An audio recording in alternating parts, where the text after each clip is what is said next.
भारत माता की, भारत माता की, भारत माता की।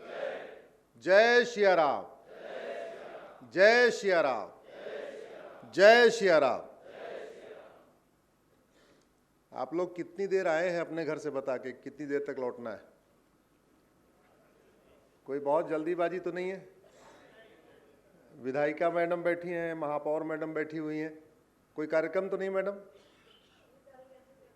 अच्छा कप्तान साहब के भी कुछ कार्यक्रम हो सकते हैं, व्यस्त शेड्यूल में से आए हुए हैं। सबसे पहले इस पवित्र भूमि को प्रणाम करता हूं।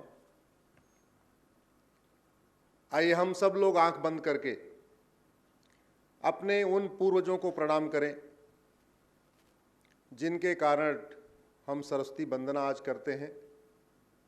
अपने उन पूर्वजों को प्रणाम करें जिनके कारण हम आज भी तिलक लगाते हैं, जनेऊ पहनते हैं, हाथ में रक्षा पहनते हैं। अपने उन पूर्वजों को प्रणाम करें जिनके कारण हमारी माताएं और बहनें मंगलसूत्र पहनती हैं, मांग में सिंदूर लगाती हैं। छत्रपति शिव और भी अभी अपने सभी उन पूर्वजों को प्रणाम करें जिन्होंने असंख्य यातनाएं झेली, परेशानियां झेली, इवन जजिया भी दिया, लेकिन धर्म परिवर्तन नहीं किया, और जिनके कारण हम उपाध्याय, पांडे, शुक्ला, यादव, पटेल, त्रिवेदी, गुप्ता, चतुर्वेदी, सर्राफ, पोद्दार आज हम बने हुए हैं। ये जो कुछ हम हैं, जो हमारा सरनेम है, ये हमारा नहीं है, हमारे उन पूर्वजों का है। अगर उन्होंने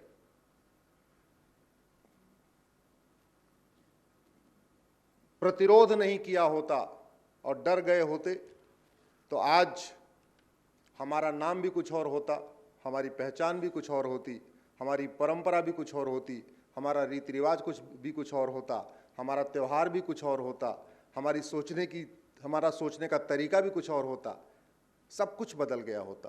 तो इसलिए आज हम जहाँ भी हैं, जो कुछ भी कर रहे हैं, वो सब अपने उन पूर्वजों के कारण कर रहे हैं। मंच पर उपस्थित परम पूज्य स्वामी जी को प्रणाम करता हूँ। मित्र सराफ जी, आपको धन्यवाद देता हूँ, आपने मुझे दिल्ली से बुलाया। सामने विधायिका साहिबा बैठी हैं, मेयर साहिबा बैठी हैं, कप्तान साहब और भी जितने भी, सबको मैं प्रणाम करता हूँ। जो हमारे छोटे बच्चे बैठे हैं उनको अपना आशीर्वाद भेंट करता हूँ। ये ब्रह्मपुर की कार्यक्रम हो रहा है, पहले होता था 9 दिन का, बंद हो गया, अभी फिर शुरू हुआ। आपने शुरू किया, उसके लिए आपको धन्यवाद देता हूं। आज आपने जो विषय रखा है राम राज्य, आखिर पूरी दुनिया में, भारत में ही नहीं, राम राज्य की ही बात क्यों होती है?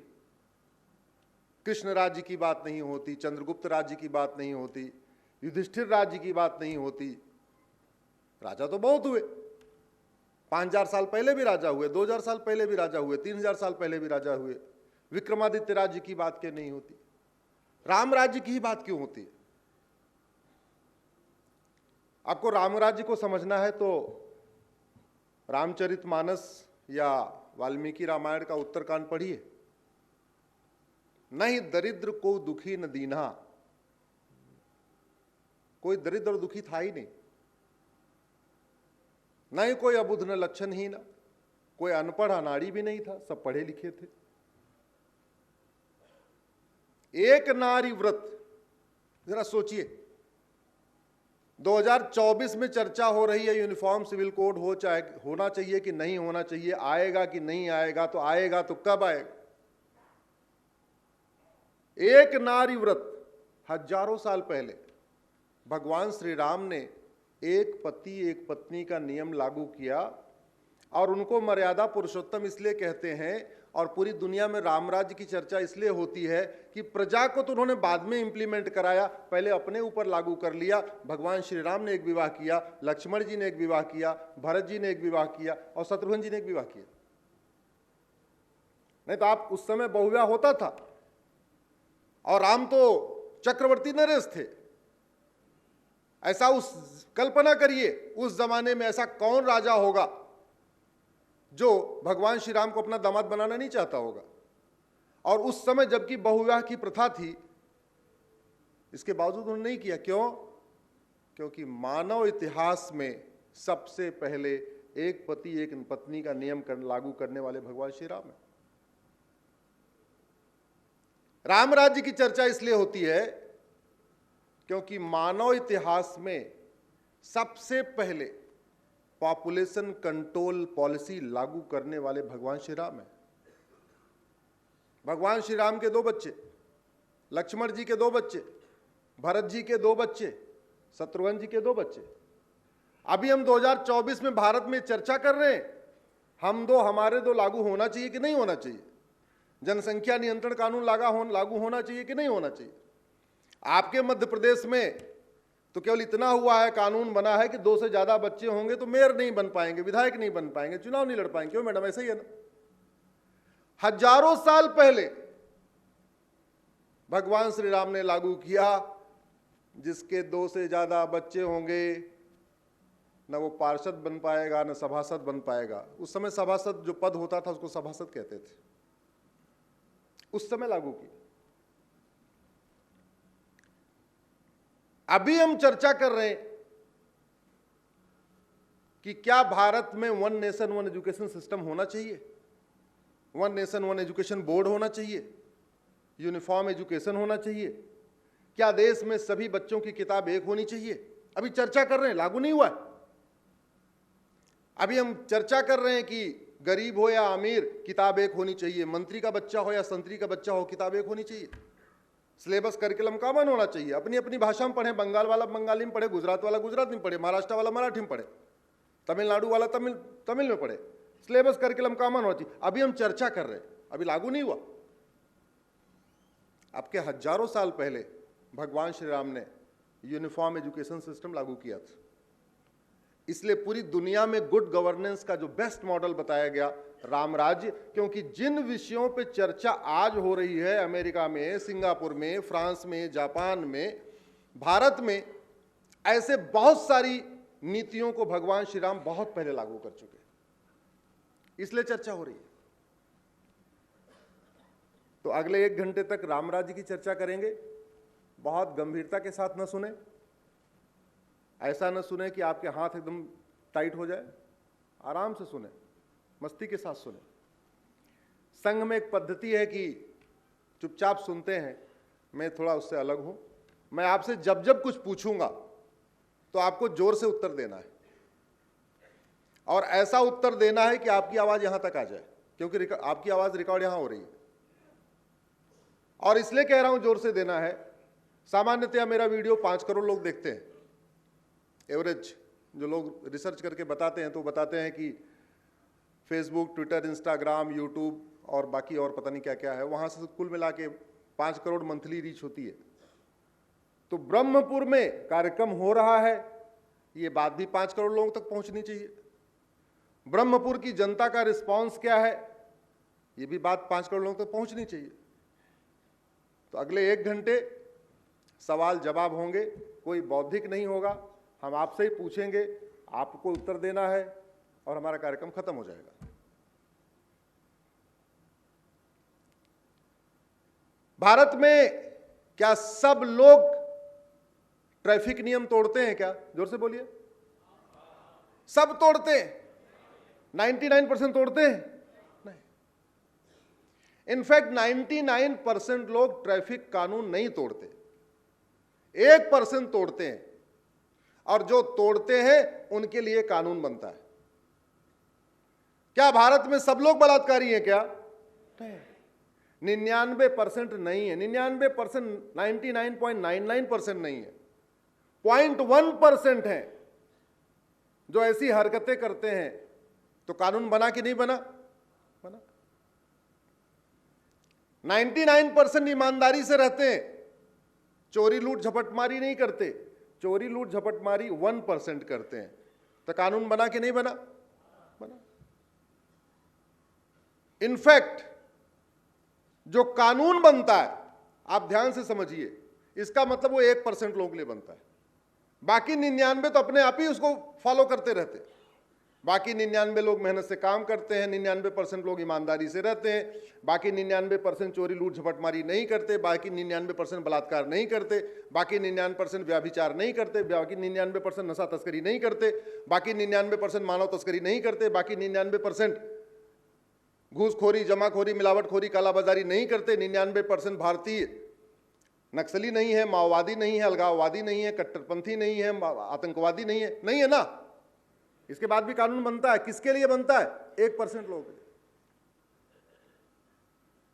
लेकिन जब बात आती है यूनिफॉर्म सिविल कोड की, तो 99% कहते होना भी चाहिए, 1% कहते नहीं होना चाहिए। तो कुछ लोग ये लॉजिक देते हैं कि जब तक ये 1% ना मान जाए तब तक यूनिफॉर्म सिविल कोड नहीं आना चाहिए। ये कोई लॉजिक है क्या? भारत में अधिकांश लोग हम दो हमारे दो करते हैं। मुझे लगता है इस हॉल में बैठे हुए किसी के 5-6 से ज्यादा बच्चे नहीं होंगे, 4-5 भी बड़े मुश्किल ही होंगे। ज्यादातर लोग हम दो हमारे दो हैं। तो ज्यादातर लोग हम दो हमारे दो कर रहे हैं। लेकिन जब बात आती है जनसंख्या नियंत्रण कानून बनना चाहिए कि नहीं बनना चाहिए, करे नहीं बनना चाहिए। जागृति करिए, समाज को बताइए, शिक्षित करिए, तो जनसंख्या नियंत्रण अपने आप हो जाएगा। अरे भैया, पूरी दुनिया को पता है हेलमेट पहनने से अपनी रक्षा होती है। अपना खुद का लाभ है, पड़ोसी का भी लाभ नहीं, खुद का लाभ है। इवन माता पिता का भी लाभ नहीं हेलमेट पहनने से, अपना खुद का लाभ है। इसके बावजूद कानून हटा दीजिए, लोग बिना हेलमेट सड़क पर दौड़ना शुरू करेंगे नहीं कि शुरू करेंगे? करेंगे। और कानून ऐसा बना दिया जाए कि बिना हेलमेट के बाहर गए तो तुम्हारी गाड़ी जब्त, पेनाल्टी वनाल्टी नहीं होगी, वो 2000-5000 छोड़ो, पूरी बाइक ही जब्त हो जाएगी। कल बिना कोई हेलमेट के बाहर नजर आएगा क्या? कानून बना दीजिए, सीट बेल्ट नहीं लगाया गाड़ी जब्त, कोई 5000-2000 पेनाल्टी नहीं, सीधे गाड़ी ही जब्त, ड्राइविंग लाइसेंस कैंसिल। आज के बाद तुम गाड़ी चला ही नहीं पाओगे। बिना सीट बेल्ट का कोई घूमेगा क्या? ट्रैफिक डिपार्टमेंट का आधा काम खत्म हो जाएगा, ट्रैफिक इंस्पेक्टर का, पुलिस का आधा काम खत्म हो जाए। केवल एक कानून बना दिया जाए कि बिना हेलमेट के पकड़े गए बाइक भी जब्त, लाइसेंस भी कैंसिल, बिना सीट बेल्ट के पकड़े गए कार भी जब्त, लाइसेंस भी कैंसिल। राम राज्य स्थापित करने के लिए वास्तव में कुछ कानून बनाने पड़ेंगे। बहुत से लोग सोचते हैं, और वो ठीक भी सोचते हैं, कि समाज बदलता है तो व्यवस्था बदलती है। मैं इसका थोड़ा उल्टा सोचता हूं। मेरा यह मानना है कि कानून बदलता है तो व्यवस्था बदलती है, व्यवस्था बदलती है समाज बदल जाता है। आप कानून बना दीजिए, जिसके 2 से ज्यादा बच्चे होंगे उसकी नागरिकता खत्म। चुनाव पे बैन छोड़िए वो सब कि 2 से ज्यादा बच्चे होंगे चुनाव में। सीधे 2 से ज्यादा बच्चे हुए तो नागरिकता खत्म। वो भारत में रहेगा लेकिन कोई फंडामेंटल राइट नहीं मिलेगा। भारत के संविधान में 2 तरीके के लोग हैं, एक सिटीजन, एक पर्सन। जिसको सारे फंडामेंटल राइट मिलते हैं उसको सिटीजन कहते हैं, जिसको नहीं मिलते उसको पर्सन कहते हैं। और संविधान का आर्टिकल 11 कहता है ये सरकार की ड्यूटी है वो कानून बनाए कि किसको सिटीजनशिप देनी है, किसको सिटीजनशिप नहीं देनी। और नेहरू जी ने कानून बनाया भी 1955 में, उसको सिटीजनशिप एक्ट कहते हैं। लेकिन वो कानून इतना बेकार है कि आज तक किसी की सिटीजनशिप गई नहीं। आप गूगल कर लीजिए, किसी की सिटीजनशिप नहीं गई, ना किसी नक्सली की गई, ना माओवादी की गई, ना आतंकवादी की गई, ना अलगाववादी की गई, ना किसी भ्रष्टाचारी की गई, ना किसी नशा तस्कर की गई, किसी की सिटीजनशिप नहीं गई। आपके पास बंदूक है लेकिन चलती नहीं है तो काहे की बंदूक? ऐसी बंदूक का क्या काम? कानून हमारे पास है, घुसपैठियों को सिटीजनशिप मिल रही है लेकिन किसी की सिटीजनशिप जा नहीं रही है। तो काय का कानून? बेकार कानून है। राम राज्य स्थापित करने के लिए सबसे पहले कुछ नियम कानून बनाना पड़ेगा, और मेरा व्यक्तिगत मत यह है कि सबसे पहले जनसंख्या नियंत्रण कानून बनाना पड़ेगा। और जनसंख्या नियंत्रण कानून और लॉलीपॉप वाला नहीं कि नहीं प्रधान नहीं बन पाओगे, पार्षद नहीं बन पाओगे, विधायक नहीं बन पाओगे, ऐसा कानून बेकार है, ऐसा कोई काम नहीं चलेगा। हम दो हमारे दो कर लोगे तो 50,000 रुपए मिल जाएंगे ना, ये सब कोई एहसान, कोई दो आदमी दो बच्चा पैदा करके देश के ऊपर एहसान थोड़ी कर रहा है कि जो उसको लॉलीपॉप दिया जाए, भैया तुम दो कर लो हम तुम्हें 50,000 रुपए देंगे ना। चाइना जैसा दो से ज्यादा पैदा किया, दूसरी बार जुड़वा हो गए अलग बात है, चलो 3 हो गए, अदरवाइज 2 से ज्यादा किया सिटीजनशिप गई। सर्वे बताते हैं कि चाइना ने हम दो हमारे दो लागू करके 60 करोड़ बच्चों को पैदा होने से रोक दिया। चाइना की ग्रोथ का सबसे बड़ा कारण ही यही है, हम दो हमारे दो। चाइना हमसे 2 साल के बाद आजाद हुआ, हम 1947 में आजाद हुए, चाइना हमसे 2 साल के बाद 1949 में आजाद हुआ। चाइना ने 1950 में 1 साल के बाद जो सबसे पहला कानून बनाया वो बनाया 2 चाइल्ड पॉलिसी, उससे भी कंट्रोल नहीं हुआ। 1977 में उसको हम दो हमारे एक कर दिया, लेकिन फिर बाद में रियलाइज हुआ कि नहीं हम दो हमारे एक करने से दिक्कत आ रही, तो उसको फिर से छोड़ दिया, अब हम दो हमारे दो फिर कर दिया। लेकिन 60 करोड़ लोग बच्चों को पैदा होने से रोक दिया। अगर हमने ऐसा किया होता तो आज हमारी जनसंख्या 150 करोड़ या 142 करोड़ 145 करोड़ नहीं, बल्कि हमारी जनसंख्या 90 करोड़ होती। 90 करोड़ होती तो गरीबी कम होती कि नहीं? जोर से बोलिए। क्या बोलते हैं, बेरोजगारी कम होती कि नहीं? कुपोषण कम होता कि नहीं? प्रदूषण कम होता कि नहीं? अपराध कम होता कि नहीं? अपराध का भी सीधा रिलेशन जनसंख्या विस्फोट से। इसलिए अगर राम राज्य स्थापित करना है तो सबसे पहले अवांछित बच्चों पे रोक लगानी पड़ेगी। अवांछित बच्चे अवांछित कार्य करेंगे, वांछित बच्चे वांछित कार्य करेंगे। अवांछित बच्चों को रोकने के लिए यूनिफॉर्म सिविल कोड और पॉपुलेशन कंट्रोल लॉ, जो आज हमारे संविधान में नहीं बल्कि हजारों साल पहले भगवान श्री राम ने भी लागू किया था, उसको लागू ही करना पड़ेगा और दूसरा कोई तरीका नहीं है। आप जरा सोचिए ना, जमीन हमारे पास केवल 2% है, पानी हमारे पास दुनिया का केवल 4% है, और जनसंख्या हमारी दुनिया की 20% हो चुकी है। 20%। ऑस्ट्रेलिया का क्षेत्रफल हमसे 2.5 गुना ज्यादा है और उसकी जनसंख्या मात्र 2 करोड़ है।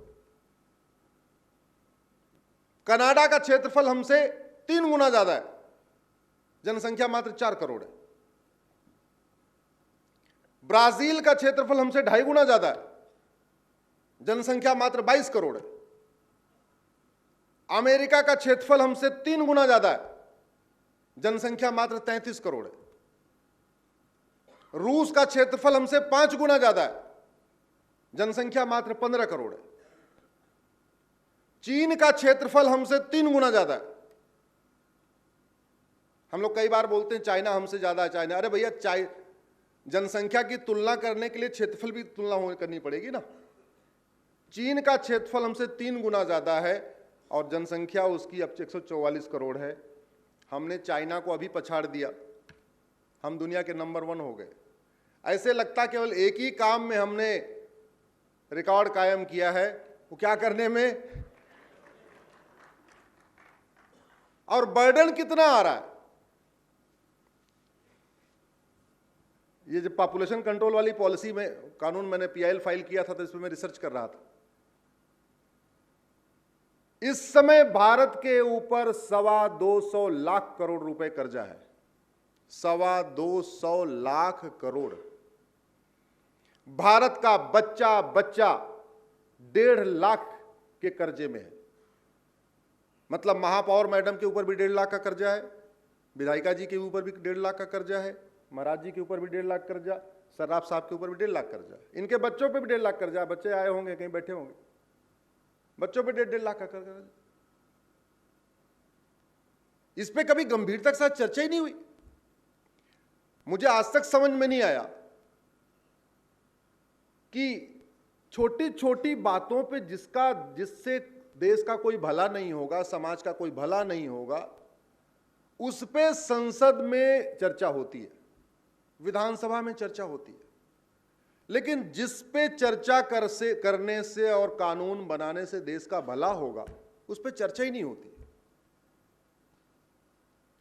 दो ही कारण है, या तो सबकी मंशा है अशांति बनती रहे, गरीबी फैलती रहे, कुपोषण फैलता रहे, और या उधर ध्यान ही नहीं जा रहा।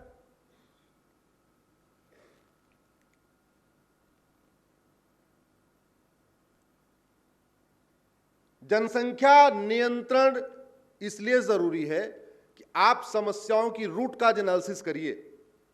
भारत की कोई समस्या में आप वाई लगाइए, आपको 50% समस्याओं का रूट काज जनसंख्या विस्फोट मिलेगा। पता नहीं आप लोगों को शुद्ध दूध मिल रहा होगा, हम लोगों को दिल्ली में शुद्ध दूध नहीं मिलता, हम नकली दूध पीते हैं। क्यों? डिमांड ज्यादा है, सप्लाई कम है, तो नकली दूध मिल रहा है। हम नकली घी खाते हैं, हमारे पास इतनी गाय भैंस नहीं है जो हमें शुद्ध दूध और घी मिल जाए। हम इंजेक्शन वाली सब्जियां खा रहे हैं। क्यों? खेत तो 2% है ना, जमीन तो 2% है, पानी 4% है, खाने पीने वाले 20% हो गए, सब्जी मिलेगी नहीं। आपको ब्रह्मपुर वालों को मिल रही होगी अच्छी सब्जी, शुद्ध सब्जी, हम लोगों को नहीं मिलती।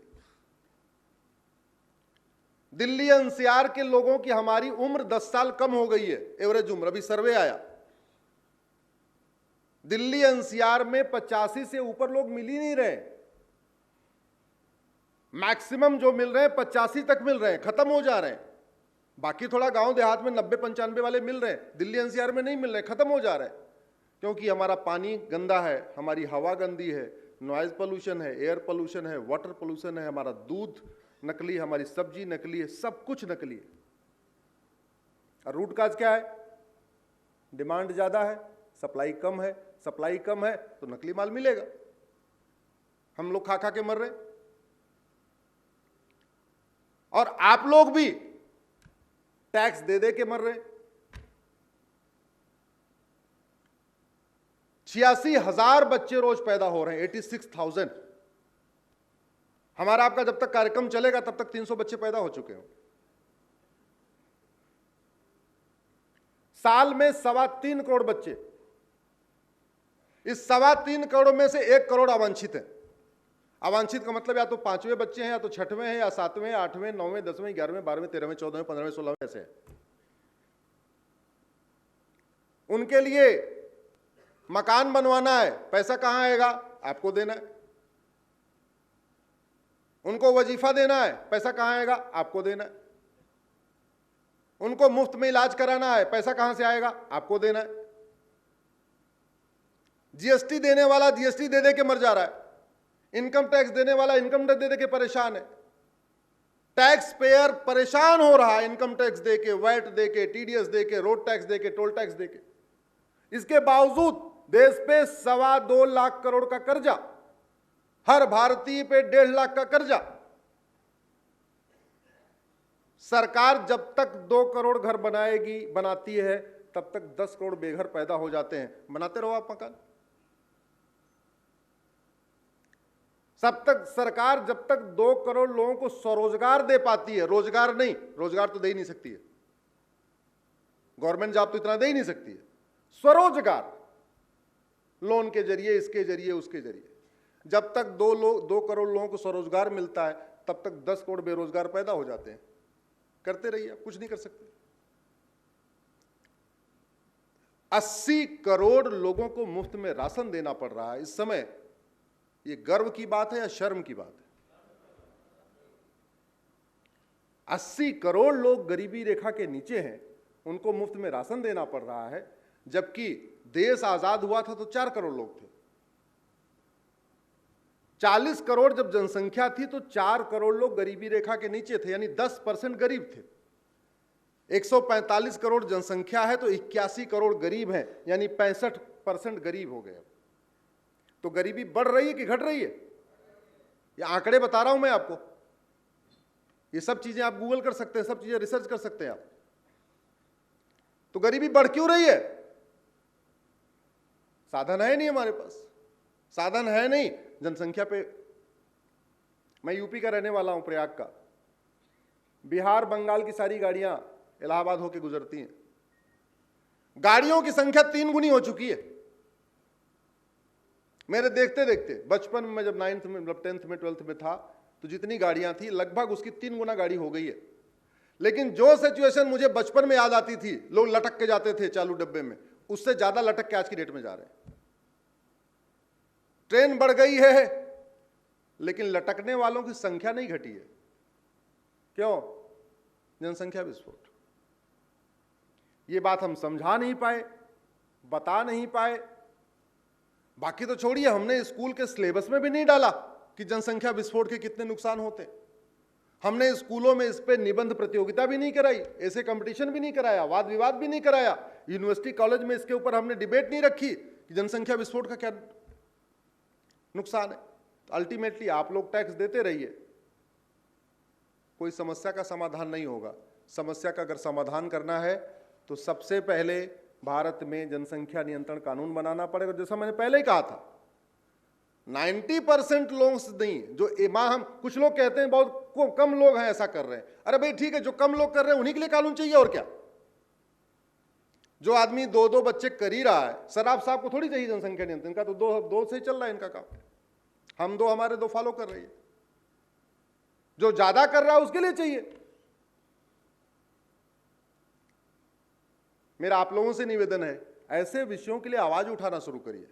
और आवाज उठाने का सबसे बढ़िया तरीका है, और कुछ नहीं कर सकते तो सोशल मीडिया में लिखना शुरू करिए। विधायिका मैडम बैठी हैं, आशा करता हूं आने वाले सत्र में इस पर कुछ जरूर उठाएंगी, विधानसभा में इस पर जरूर कुछ बोलेंगी। लेकिन इसको अगर हमने नहीं रोका तो हमारी कोई योजना सफल नहीं हो सकती। ऑन ग्राउंड रियलिटी नहीं बदलेगी। जब तक 2 करोड़ घर बनेगा, 10 करोड़ बेघर पैदा हो जाएंगे, तो 8 करोड़ लोग तभी बिना घर के रह गए ना। 2 करोड़ रोजगार दिया, 10 करोड़ बेरोजगार पैदा हो गए, तो 8 करोड़ बेरोजगार तभी भी रह गए। अब उनको बेरोजगारी भत्ता देना शुरू करो। बेरोजगारी भत्ता वाला पैसा कहां से आएगा? आपको ही देना है। इनकम टैक्स देना, या तो टीडीएस देना, जीएसटी देना, वैट देना, आप ही को देना है।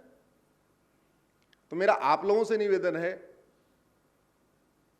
अब थोड़ा सोशल मीडिया का उपयोग राष्ट्रहित के कार्यों के लिए करिए। समस्या लिखिए, मूल कारण लिखिए, अस्थायी समाधान लिखिए। जितना ज्यादा हो सके इस पर जन जागरण करिए। क्योंकि ये भी याद रखिए, केवल जन जागरण से अपराध नहीं रुकता ना, ऐसे जन जागरण करने से जनसंख्या नियंत्रण भी नहीं होगा। जिसका इंटेंशन ठीक नहीं है, वो नासमझी में या जानबूझ के, जो अगर 8 बच्चे 10 बच्चे पैदा कर रहा है तो समझाने से नहीं मानेगा। उसको तो भय देना पड़ेगा, अगर तुमने 2 से ज्यादा किया तुम्हारी नागरिकता गई। और कोई तरीका नहीं है। और कोई सोचता है कि नहीं ऐसा हो नहीं सकता, तो संविधान में बिल्कुल इसका प्रावधान है। संविधान के शेड्यूल 7 लिस्ट 3 में पॉपुलेशन कंट्रोल लिखा हुआ है कि जनसंख्या नियंत्रण कानून बनाना ये केंद्र की भी ड्यूटी है, राज्य की भी ड्यूटी है। जिस दिन केंद्र बना देगा, राज्यों वाले कानून ओवरलैप हो जाएंगे। नहीं तो राज्य भी बना सकता है, केंद्र भी बना सकता है, ये कॉन्स्टिट्यूशन प्रोविजन है।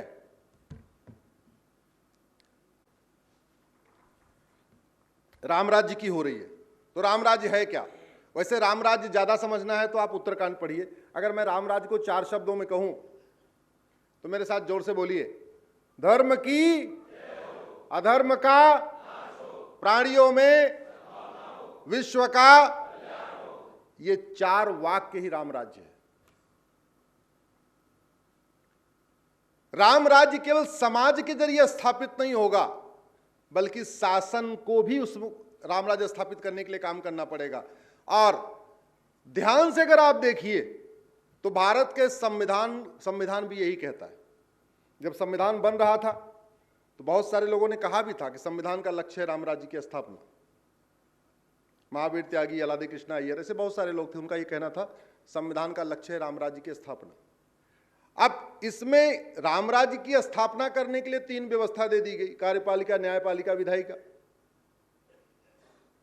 अल्टीमेटली सरकार की ड्यूटी क्या है? न्यायपालिका की क्या ड्यूटी है, कार्यपालिका की क्या ड्यूटी है, विधायिका की क्या ड्यूटी है?